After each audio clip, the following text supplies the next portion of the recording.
BBC Urdu के programme Sairbeen में खुशामदीद। हमारे लंदन स्टूडियो से मैं हूँ आलिया नाज़की।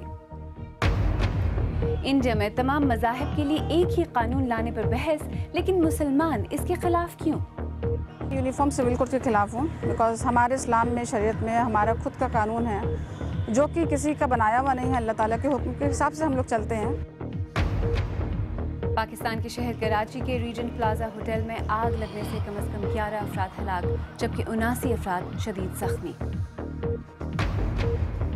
और BBC के 100 वुमेन सीजन में आज मिलेगा ब्राज़ीलियन फुटबॉल स्टार से, जिन्हें करियर में खासी जद्दोजहद का सामना करना पड़ा।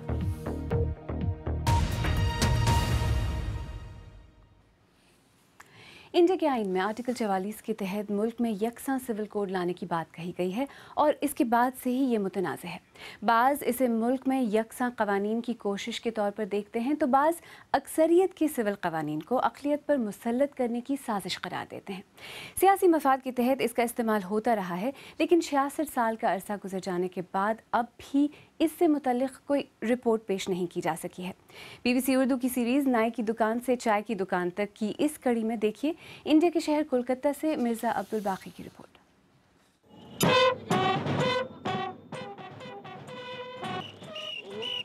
यकसा सिविल कोड एक मुअम्मा है समझने का न समझाने का, लेकिन इसकी सदा बुनियादी तौर पर RSS जैसी तंजीमों की तरफ से ही बुलंद की जा रही है और शायद यही तनाज़े की वजह भी है। मुस्लिम पर्सनल लॉ बोर्ड उसकी सख्ती से मुखालफत कर रहा है। जहाँ तक ताल्लुक यूनिफॉर्म सिविल कोड का है, हम सब लोगों की एक राय है कि यूनिफॉर्म सिविल कोड इस मुल्क के लिए किसी तरह मुनासिब नहीं है। मुसलमान भी इसी आवाज़ में सुर से सुर मिलाते नजर आते हैं। मैं यूनिफॉर्म सिविल कोड के खिलाफ हूँ, बिकॉज़ हमारे इस्लाम में, शरीयत में हमारा खुद का कानून है जो कि किसी का बनाया हुआ नहीं है। अल्लाह ताला के हुक्म के हिसाब से हम लोग चलते हैं, और अगर उसको डिटेल्स में पढ़ें या हम लोग उसकी तफसीलात में जाएं तो उसमें हमको अपनी बेहतरी ज़्यादा बेहतर समझ में आती है बनिस्बत की यूनिफॉर्म सिविल कोड के। वसी नज़रिया ये है कि ख़वातीन को शरीयत में मुनासिब तहफ़्फ़ुज़ हासिल है। हमारे इस्लाम में जहाँ तक हुज़ूर सल्लल्लाहु अलैहि वसल्लम के हदीस मुबारक कुरान शरीफ से जहाँ तक लिए गया और जहाँ तक अल्लाह ताला ने हमारे लिए बनाए जो हुकूक, वो बहुत अच्छे तरीके से बनाए हैं और मर्द के मुकाबले और औरत के मुकाबले में दोनों के हुकूक ज़्यादातर बराबर है। मेरा ये कहना है कि इस्लाम में जितना ज़्यादा औरतों को बराबरी का हुकूक मिला है वो शायद ही किसी और रिलीजन में मिला हो। हुकूमत ने अब यूनिफॉर्म सिविल कोड वज़ा करने के लिए आवाम से उनकी राय मालूम करने का सिलसिला शुरू किया है, लेकिन माहिरीन कानून मानते हैं कि अगर यकसा सिविल कोड बनता भी है तो उसमें सिर्फ हिंदुओं के सिविल क़वानीन ही शामिल नहीं होंगे। हर कम्युनिटी के अपने अपने अलग पर्सनल लॉज हैं। यूनिफॉर्म सिविल कोड का जो मतलब समझा जाता है वो ये कि इन सब को ख़त्म करके तो एक कानून बना दिया जाए या इन्हीं में से कोई एक ले लिया जाए। आमतौर पर समझा जाता है हिंदू लॉ ले लिया जाएगा और वो यूनिफॉर्म सिविल कोड हो जाएगा, सबके ऊपर नाफिज कर दिया जाए, बाकी पर्सनल लॉ सब ख़त्म हो जाए। जो फ़हम है दस्तूर के प्रोविज़न की यूनिफॉर्म सिविल कोड के सिलसिले में, ये बिल्कुल गलत है, मुतलक गलत है। बहरहाल हुकूमत ने फ़िलहाल कोई वाज़ेह मौक़िफ़ इख्तियार नहीं किया है। वो यूनिफॉर्म सिविल कोड के हक़ में तो है, लेकिन उसे अमली शक्ल देने से हिचकिचाती है। मिर्ज़ा अब्दुल बाकी, BBC न्यूज़, कोलकाता। और इसी बारे में मज़ीद बात करने के लिए इस वक्त दिल्ली से हमारे साथ बराह रास्त मौजूद हैं समाजी कारकुन शबनम हाशमी। शबनम जी, सरबीन में खुश आमदीद। वैसे तो ये मामला काफ़ी अरसे से चला आ रहा है, लेकिन इतना मुतनाज़ क्यों है? क्या इसकी एक वजह ये भी है कि इस तरह की बातें अक्सर BJP और RSS जैसी दाएं बाजू की जो जमातें हैं वहाँ से शुरू होती? देखिए, इसका जो अपोजिशन है वो इसलिए है कि इस पे कभी कोई सीरियसली अटेम्प्ट नहीं हुआ। हमेशा जब RSS BJP जब प्रॉब्लम में होते हैं तो यूनिफॉर्म सिविल कोड को एक डंडे की तरह इस्तेमाल करते हैं और ये दिखाते हैं कि ये सिर्फ मुसलमानों का मसला है।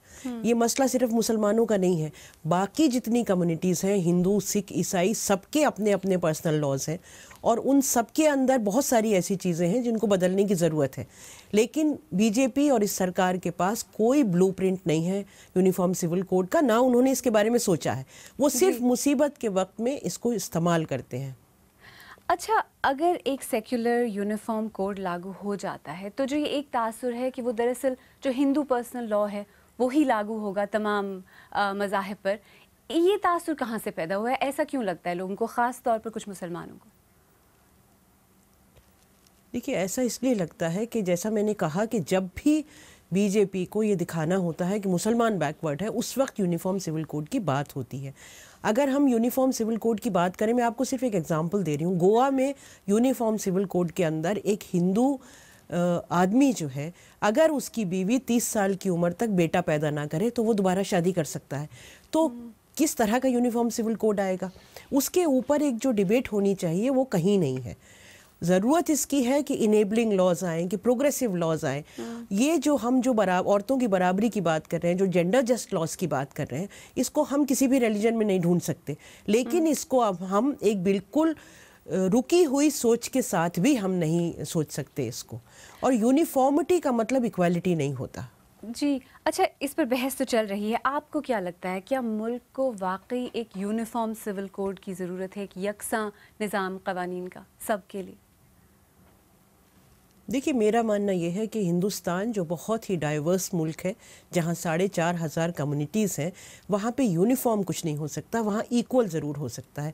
ये एक बड़े लेवल पे कोशिश की जा सकती है कि ऐसे लॉज हों जो ख़ास तौर से औरत और मर्द और जो दूसरे सेक्स हैं, जो ट्रांसजेंडर्स हैं, उनके लिए वो बराबरी लाएं। उस पे बहुत मेहनत की, बहुत स्टडी की ज़रूरत है, जिसकी तरफ बिल्कुल ये सरकार का कोई रुझान ही नहीं है। इनेबलिंग लॉज लाने की ज़रूरत है, जैसे हमारे यहाँ स्पेशल मैरिज एक्ट है, जिसमें कोई भी दो लोग किसी भी धर्म के हों वो आपस में शादी कर सकते हैं। या 8 साल की बड़ी लंबी लड़ाई के बाद जो केस मैंने ही लड़ा सुप्रीम कोर्ट में, उसमें अब हिंदू, मुसलमान, सिख, ईसाई कोई भी बच्चा गोद ले सकता है, जो पहले पॉसिबल नहीं था। तो ऐसे लॉज जो आप ऑप्शनल लॉज की तरह शुरू में लाएं, वो ज़रूरत है। और धीरे धीरे आप लोगों को एम्पावर करें कि वो इन लॉज को इस्तेमाल करना शुरू करें। जैसे डोमेस्टिक वायलेंस एक्ट है या जो एंटी रेप लॉ है, उसको मुसलमान औरतें भी इस्तेमाल करती हैं। वो जाती हैं, उसमें मेंटेनेंस भी लेती हैं, उसमें डाउरी के अगेंस्ट भी लड़ाई करती हैं। जी, दिल्ली से शबनम हाशमी, हमसे बात करने का बहुत बहुत शुक्रिया।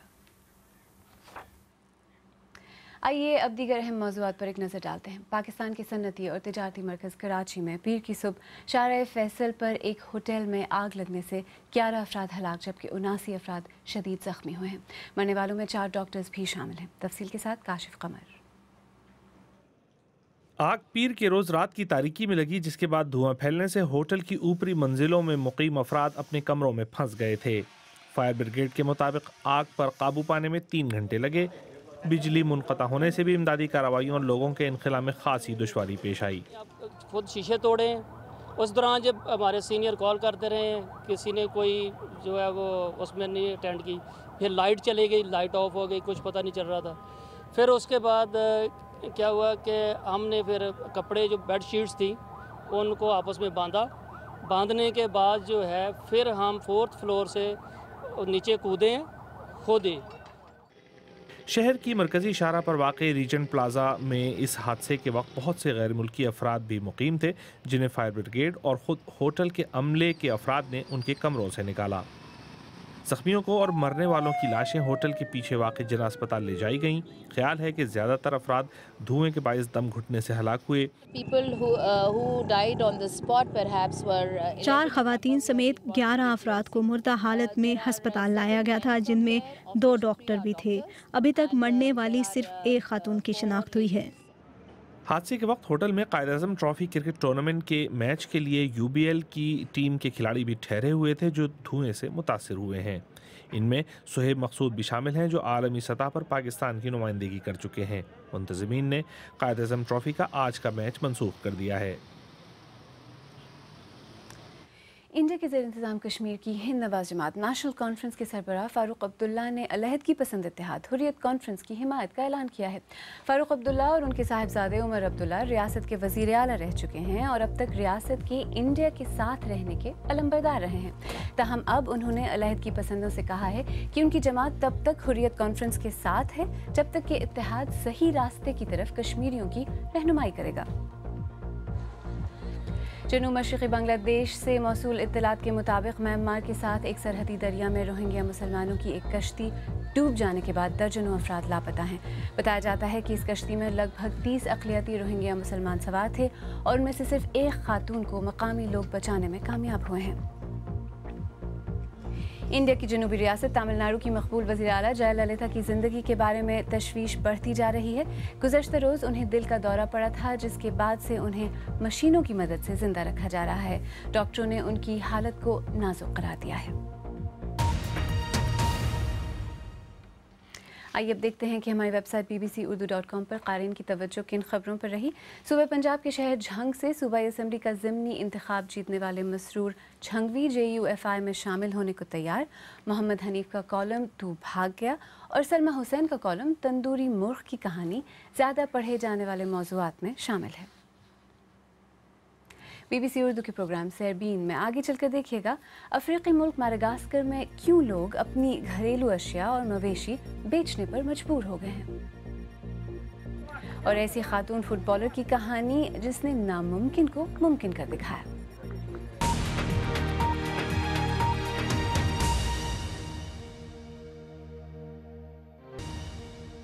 BBC उर्दू के प्रोग्राम सेरबीन में एक बार फिर खुशामदीद। मैं हूँ आलिया नाज की। अफ्रीकी मुल्क माडागास्कर के जनूबी इलाकों को मुसलसल 3 बरस से खुश्क साली का सामना है।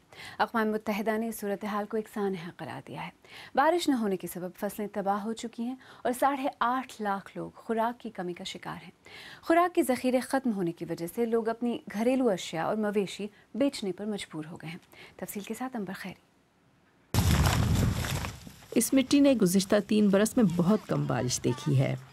49 बरस की टेमा यहाँ आलू उगाया करती थीं, लेकिन इस साल वो कुछ भी काश्त ना कर सकीं और पिछले साल की फसल का स्टॉक भी ख़त्म हो गया।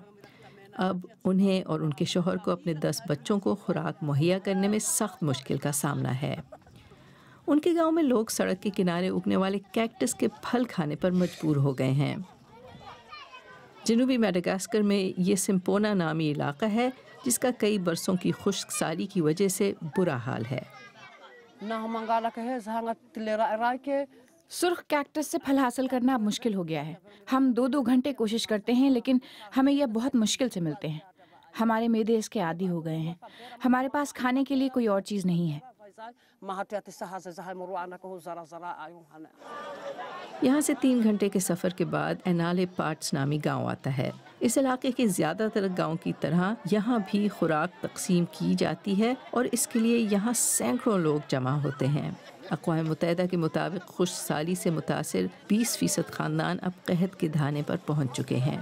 मुतासरा लोगों की बढ़ती हुई तादाद के बायस इमदादी इदारे इमरजेंसी नौइयत के इक़दाम कर रहे हैं।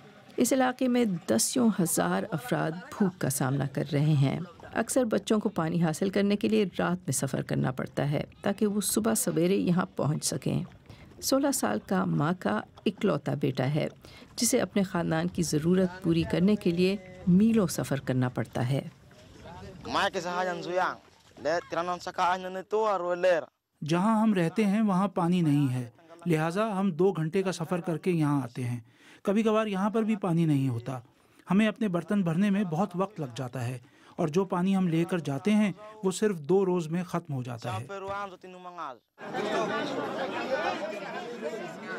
आमतौर पर इस खित्ते में ये बारिश का मौसम होता था, लेकिन अब तक बहुत कम बारिश हुई है।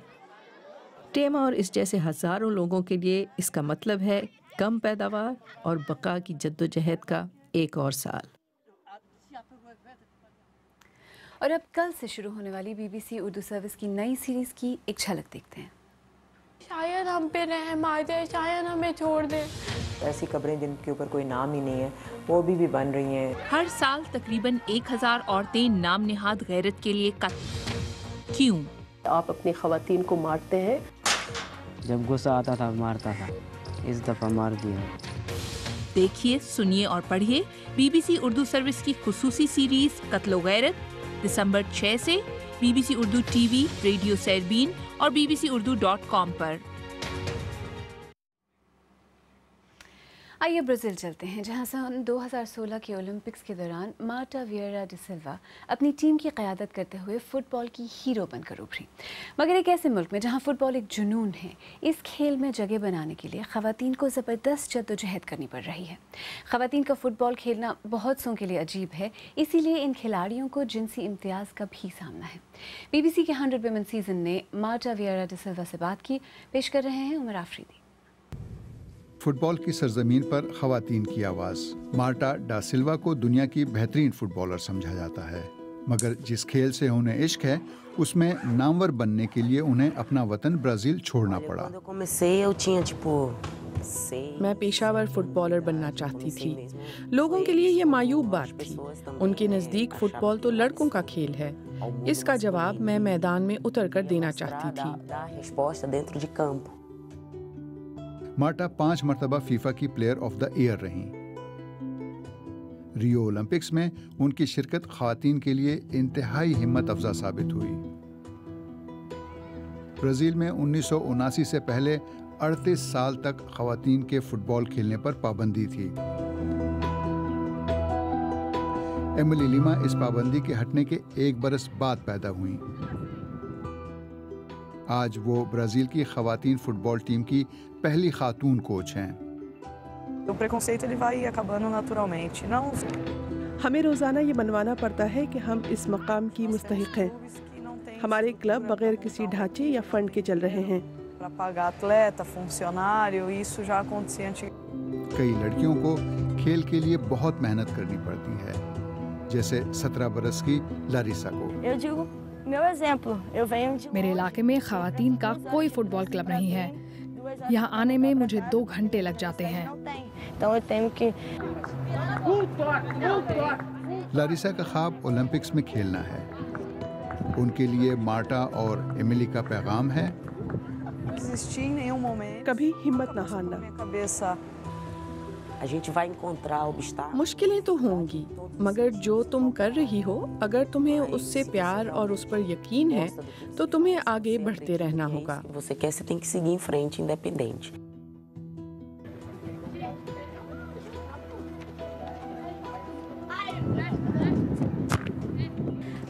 अगर मैं पेशावर फुटबॉलर बनना चाहती हूँ तो खुद मेरे सिवा मुझे कोई नहीं रोक सकता। मेरे लिए फुटबॉल ही सब कुछ है। अगर आप चाहें तो मुझसे और हमारी टीम के दीगर साथियों से ट्विटर पर भी रब्ता कर सकते हैं। मेरा ट्विटर हैंडल है @आलियानाज़की। इसके साथ ही सरबीन इख्तिताम को पहुंचा। आलियानाज़की को भी इजाज़त दीजिए।